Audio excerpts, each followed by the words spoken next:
Election commission माशाल्लाह इतनी वफादार है फिस्तायत की कि उन्होंने अपने बंदों को पहली मर्तबा पाकिस्तान की तारीख में इलेक्शन कमीशन का अमला वहाँ भेजा सारे पोलिंग स्टेशन पर।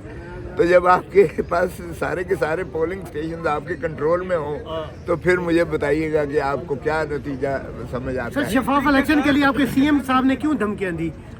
जब सीएम साहब ने वहाँ जलसा किया हरीपुर में तो वहाँ धमकियां दी पोलिंग अमले को, दीगर को, तो फिर डेफिनेटली शफाफ इलेक्शन के लिए तो ये करना पड़ता है ना। अरे बाबा देखें, किसी की जो है आवाज़ में हलीमी होती है, कोई ऊंचा बोलता है आप उसको धमकी कहते हैं। अगर मेरी आवाज़ ही ऊंची हो तो फिर आप कहेंगे धमकी दे रहे हैं, अगर मेरी आवाज़ धीमी है तो फिर आप कहेंगे जी प्यार मोहब्बत का जो है ये ज़बान बोलते हैं।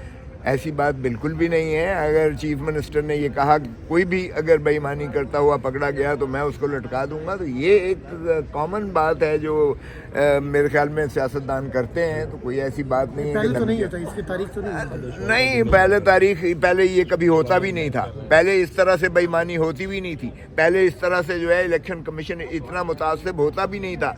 पहले कभी गुलामी में इस इलेक्शन कमीशन नहीं चुराता था वोट। अब तो एक आवा का आवा